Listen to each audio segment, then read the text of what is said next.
I wanted to share a bit with you about the American Restoration Movement. The American Restoration Movement historically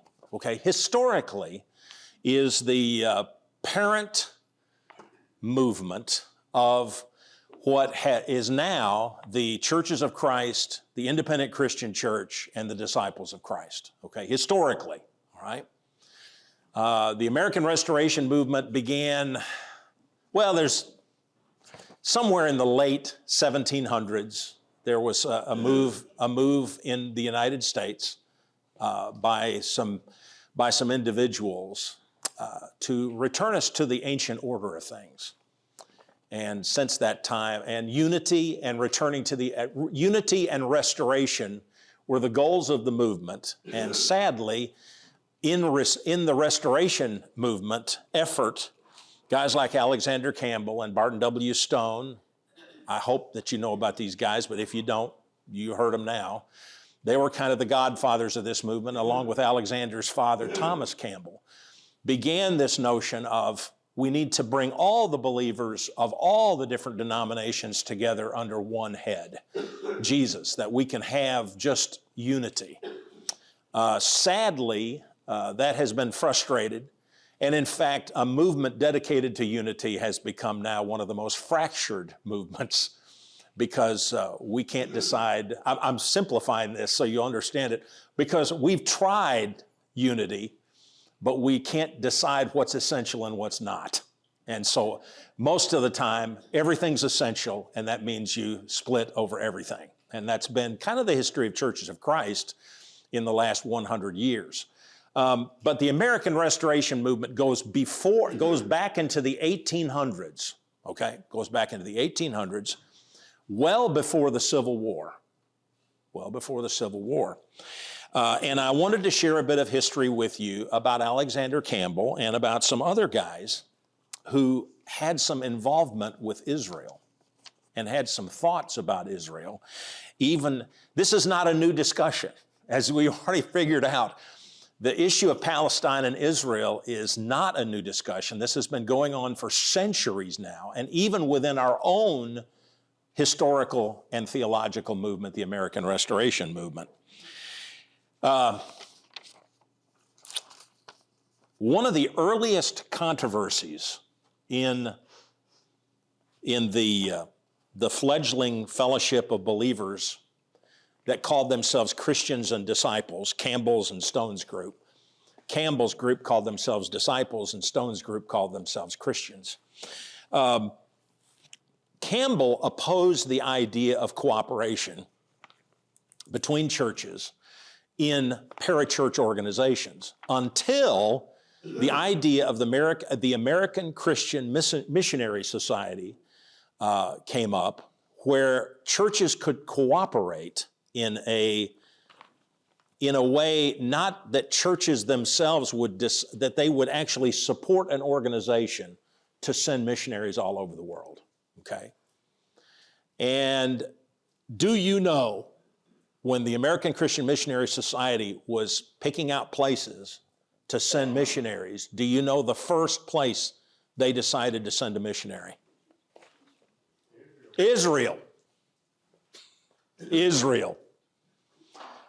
In fact, a fellow by the name of Dr. James T. Barclay, all right, was the man, and his wife and his children all went to Israel as missionaries there.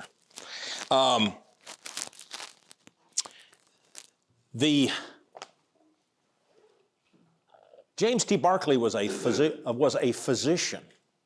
He was a physician, and had a deep commitment to the idea that we needed to go to Israel first because that's what Jesus did. Okay? But that wasn't the only reason. In volume 1 of The Search for the Ancient Order, then it was well, I'm jumping ahead of myself here. But Barclay wrote this.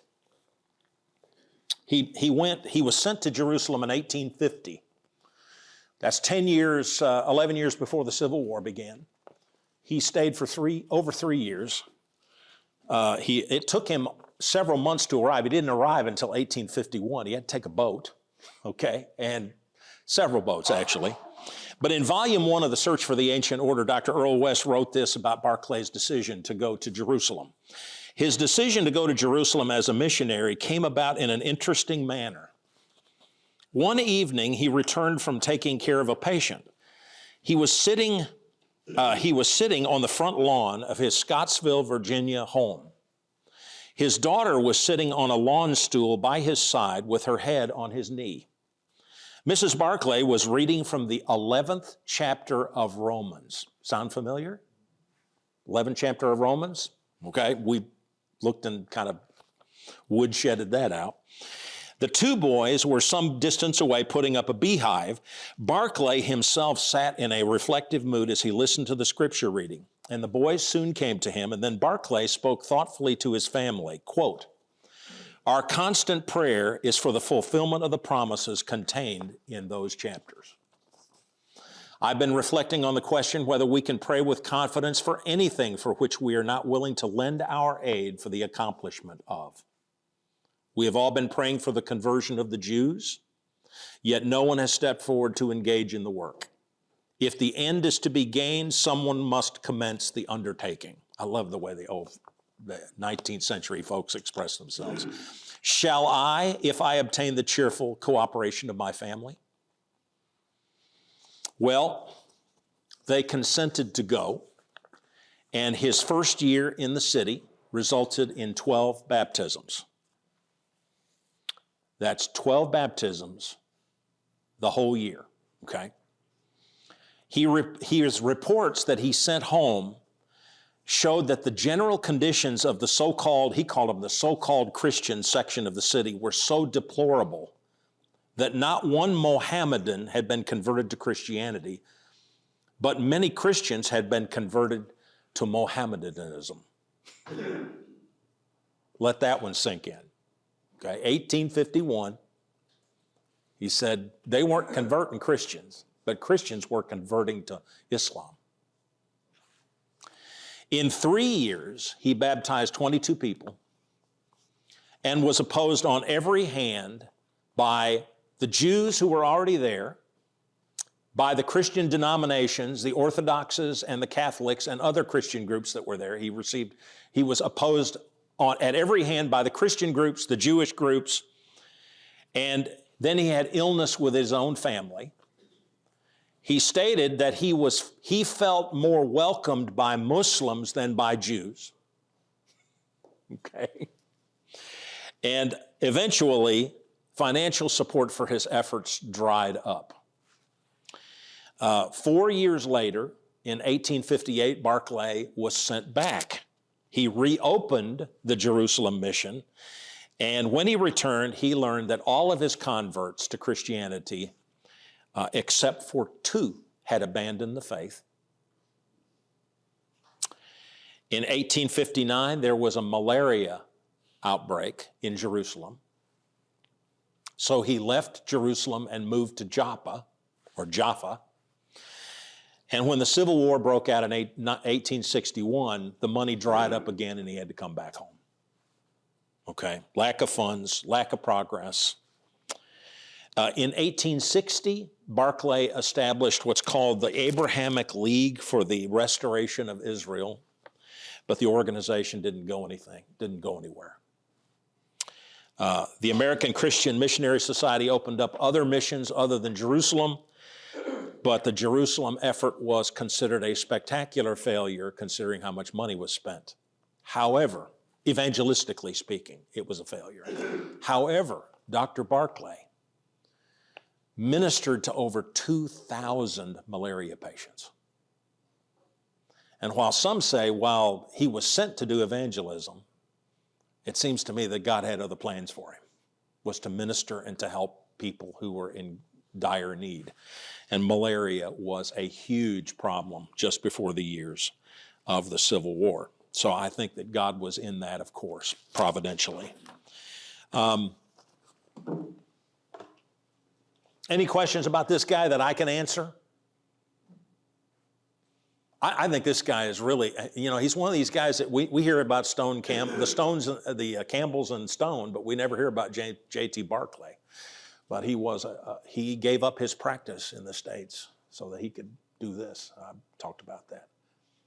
But one thing that he believed was that the return of Christ would not occur until the Jews were converted.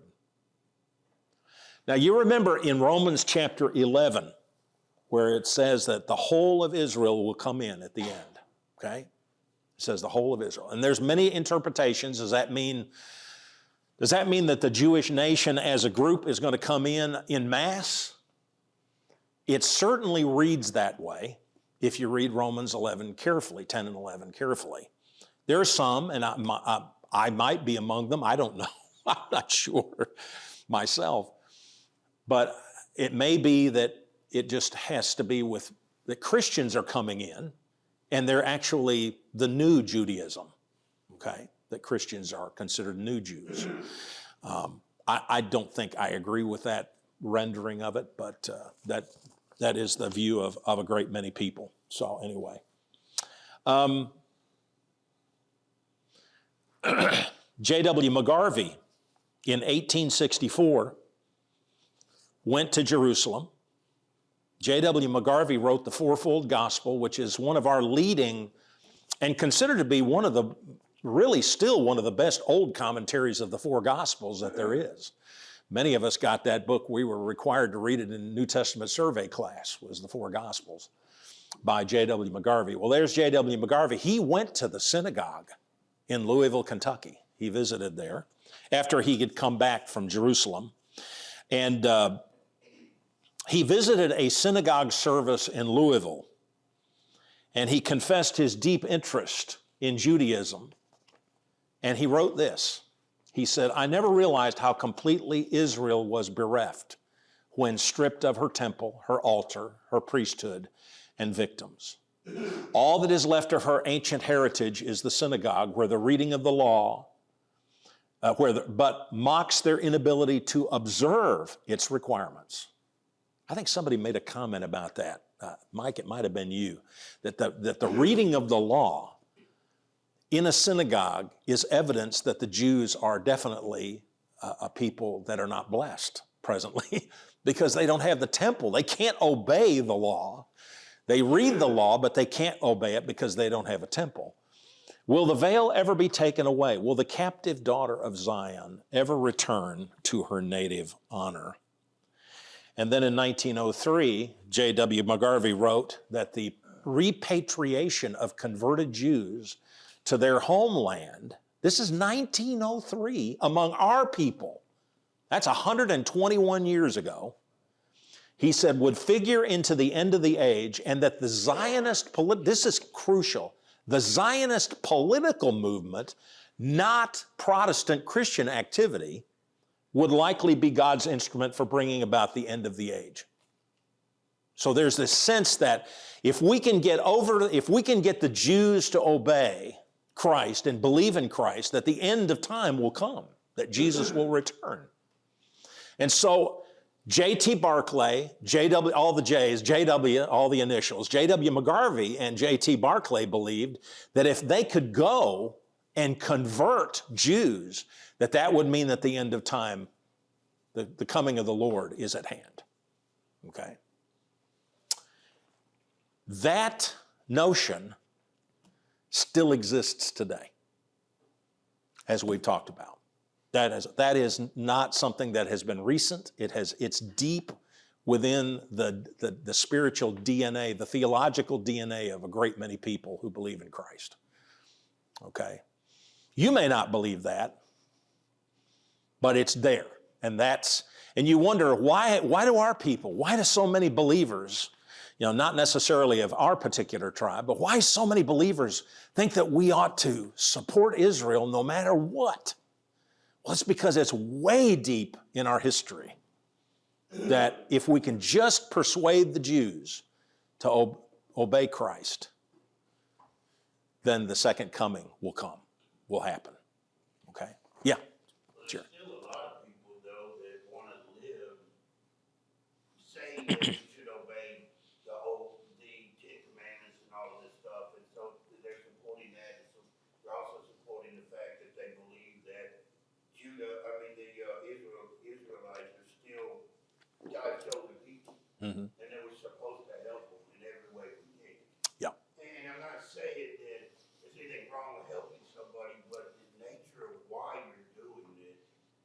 that you believe that those are God's chosen people, not that everybody that follows Christ is God's chosen people. That's where I have a little bit of a... Yeah. It's going to make a little bit more sense to you when we start to talk about millennial theories. Well, okay? Don't make sense. Yeah. I have Yeah. a problem with believing in Sure, something, sure. Because to me, everybody that worships Christ and is obedient to Christ is God's Right, chosen. right.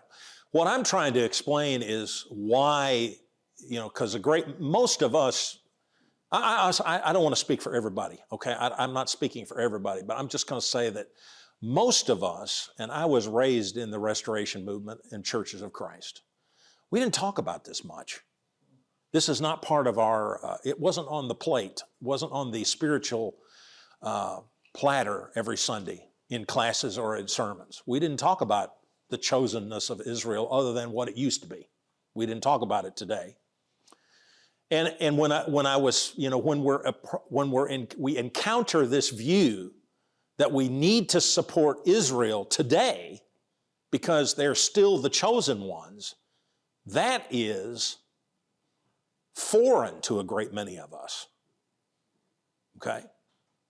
Now, after a few weeks of this class, you see that you're getting familiar with it, maybe beginning to understand it. You may not agree with it, but you're beginning to understand it. Frida? I just have been curious about this for years and years and years and years. But God said He chose the people for a purpose. And then He says, I've hardened the hearts of my people until the time of the Gentiles is fulfilled. That's Romans 11, 10 and 11. The time of the Gentiles is fulfilled, I will graft back in. And we may not identify in the same way, but somehow or another in the mix of all of that, I think He did choose. If you look at the huge picture, God has chosen every human being to have grace and salvation. Of every tribe, every nation. Right. And that would be from Revelation. Right. When the end actually comes, everybody has opportunity to have believed and to be a part of that. But meanwhile, He took one particular race because through that was coming Jesus. And so to me, to honor the beginning of Jesus, who is God, and is who we worship and follow and love, it's all kind of tied into one big mess. I don't have answers for why the Jews had hard hearts and would not believe that Jesus was the Messiah, that they didn't.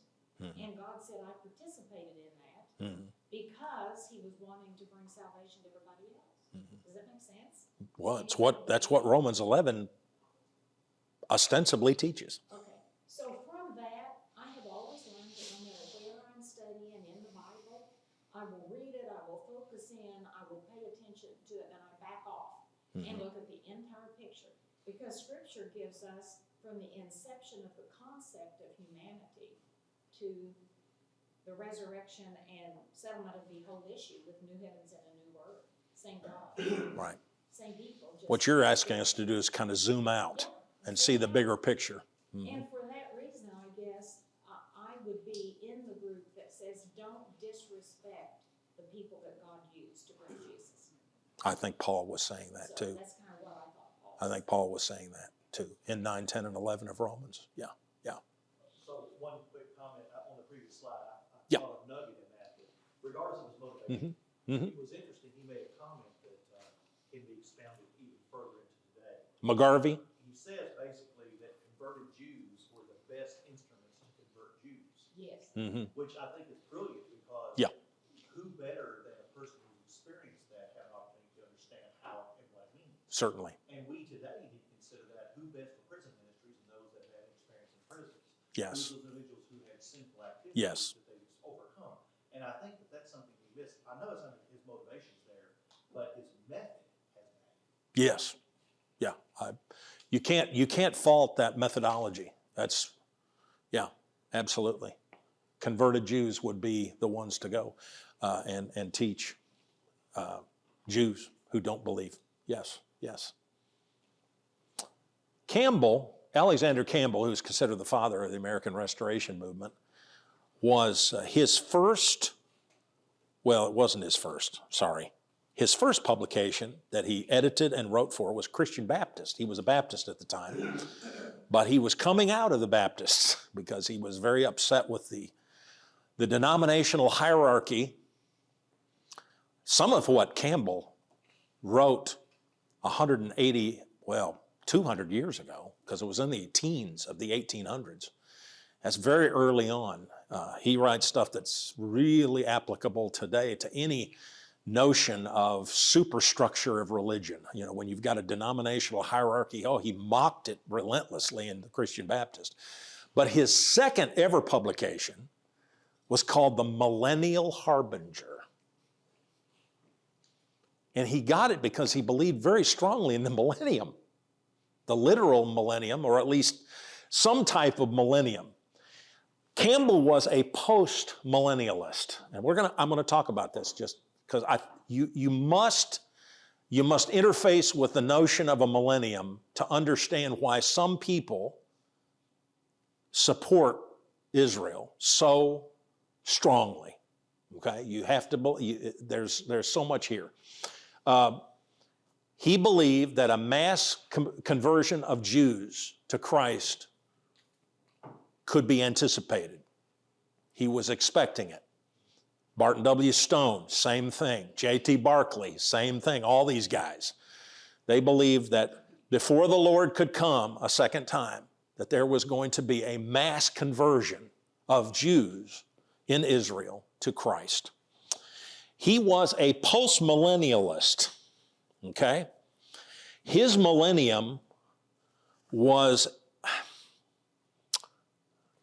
this 1,000-year reign that he believed in. I'm going to talk about post, pre, and okay, to kind of get you up. There's 3 basic millennial theories, okay? He believed that the scriptures promised this, that the Jews would come in.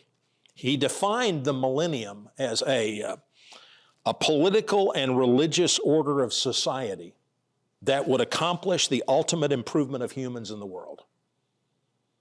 That it was a symbolic millennium, but a millennium nonetheless.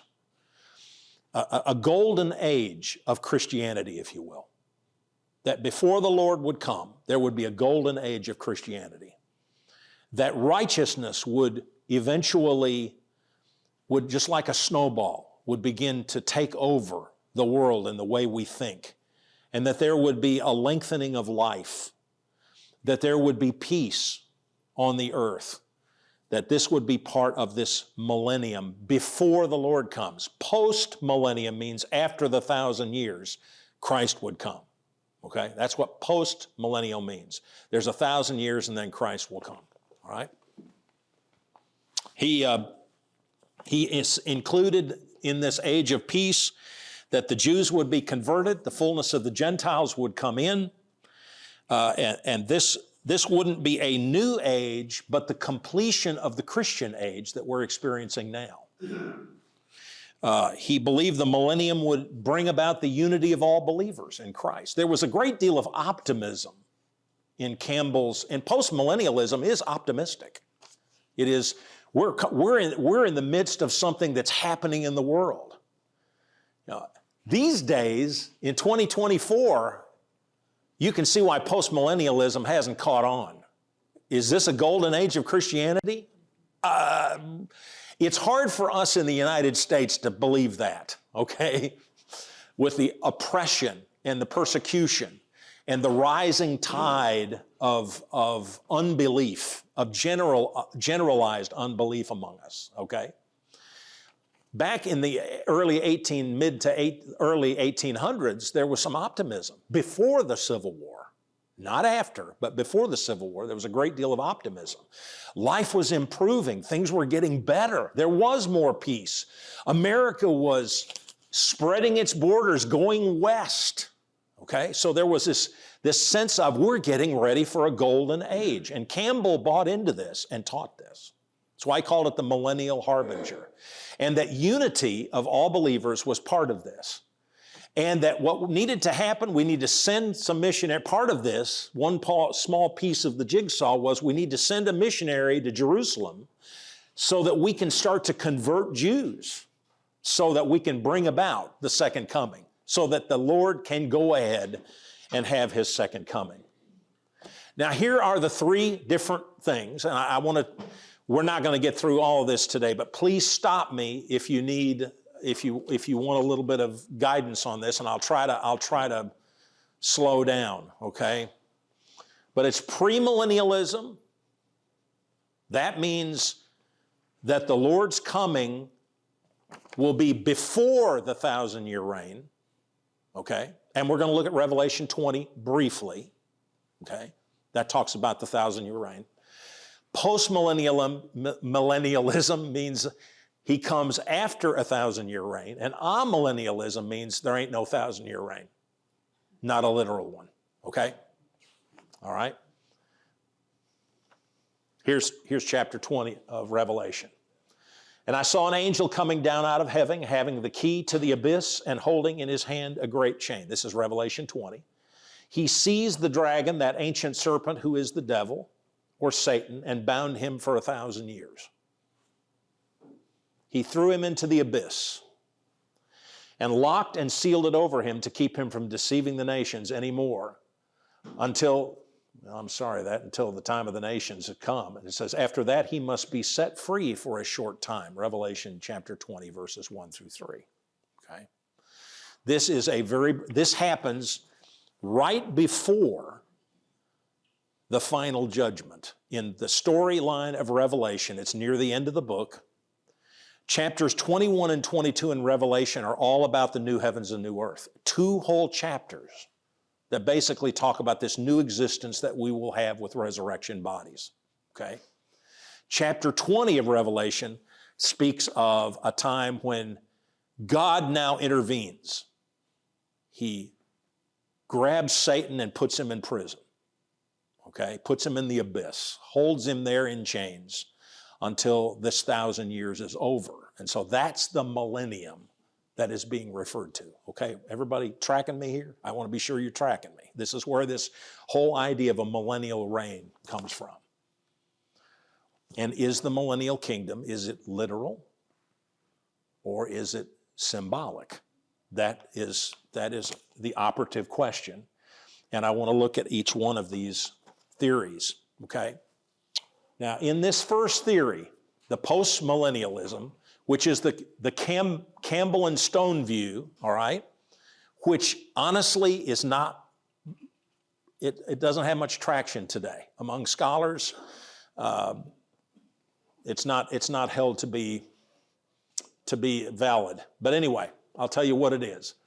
If you see here on the board, you have the Old Testament, you have the cross, which is Jesus dying on the cross and his resurrection, okay? During the kingdom era, which we are in now, all right, there is a great tribulation. It's trouble. Being a Christian is trouble. Paul told Timothy, if a person's wanting to follow Jesus, is going to suffer persecution. And so a postmillennialist will believe that there is a time of great trouble that will happen before the millennial reign. The millennial reign, though, happens during the kingdom era, which is now, and see that you have a rising tide of Christianity so that you have a golden age of belief. Then there will be a period of brief rebellion before the end, and then Christ will come. Right? And then the resurrection and the judgment of men, and then the new heavens and new earth. Right? So the 1,000-year reign happens before Christ comes. And it's it's not a literal 1,000 years, it's symbolic. I find postmillennialism and amillennialism to be very similar. I don't find many scholars that will actually write that, but I find it very similar because if you're a postmillennialist or an amillennialist, you're not talking about a literal 1,000 years, you're talking about a symbolic 1,000 years, just a millennium, a golden age, if you will. I can't think of a better term for it. So postmillennialism, the second coming of Jesus, will come after a 1,000-year reign on the earth, and that is not necessarily literal. Again, restorationists believed that the coming of Christ would be hastened by the mass conversion of Jews to Christ, but that the millennium is symbolic of a time in earthly history when the church is victorious over the world and people turn to Jesus Christ en masse. okay? And the millennium would be a time of predominant righteousness on the earth. And they say that this golden age is prophesied in the latter part of Isaiah, not just chapter 60, but also 64 and 65. And here are some of the passages. Isaiah 60. Nations will, this is speaking to Israel. Nations will come to your light and kings to the brightness of your dawn. Who's he writing to? The Jewish nation.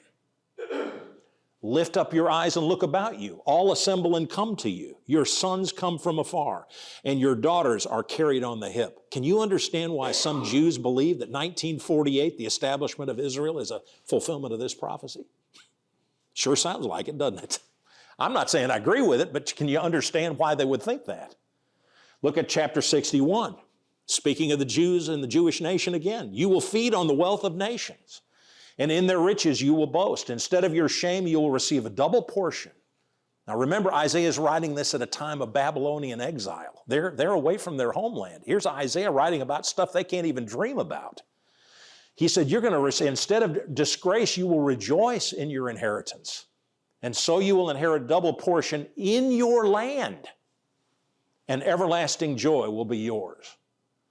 Isaiah 65, I will create a new heavens and a new earth. The former things will not be remembered, nor will they come to mind. In other words, all this exile, all this terrible stuff, you won't even remember it. But be glad and rejoice forever in what I will create, for I will create Jerusalem to be a delight and its people a joy. Oh, we're not done. And then he says, never again will there be in it an infant who lives but a few days, or an old man who does not live out his years. The one who dies at 100 will be thought a mere child. The one who fails to reach 100 will be considered accursed. They will build houses and dwell in them. They will plant vineyards and eat their fruit. That means they're going to live long enough to plant vineyards and to eat the fruit itself. For as the days of a tree, so will be the days of my people. Okay? So you take that millennial view, all right? This, by the way, is classic post-millennial proof texting here. You take these passages and say, this is what's going to happen. This describes the golden age. A problem is Isaiah 65 says the new heavens and new earth is like that, but they would say, well, this is transitioning to the coming. We're getting ready for the coming. And so this is all new. A person's going to live everybody's going to live to be old. Everybody's going to have their land. Everybody's going to enjoy their families for over a century, okay? So that would be the golden age on the earth that postmillennialists like Campbell and Stone, among others, would believe in. Premillennialism. Any questions about that? I think I'm going to stop. I've got 1 minute till, and if we get into premillennialism, you're going to have lots of questions. So we'll stop. We'll pick this up next week, okay? Are there any questions so far? Any questions? Or is your mind swimming by now? These are passages. The thing is, here's the thing about these passages. There's stuff that we haven't read because it hasn't been taught to us. Passages from Isaiah, we just say, well, that's all messianic. That's all messianic. And it may be, but some of it just doesn't taste messianic. Just tastes like there might be something more. And I'm not, to tell you the truth today, if you were to ask me, well, what are you? I'd say, well, I am a millennialist. I say, well, what do you mean by that? And I would say, I'm not sure what I mean by that. I'm just a millennialist. I believe in Revelation 20, and I believe these passages beg some explanation, and I'm not sure I have explanation that jibes entirely with what I've always been taught. So it's a challenge for me, and you can see why if you begin, we just stuck our toe in the water here with the postmillennialism. Wait till you get to premillennialism. Some of that stuff's pretty far out, And I have real issues with some premillennialism. But anyway, we'll talk about that next week, weather permitting. Okay. All right, I'll let you go. Thank you guys. Thank you.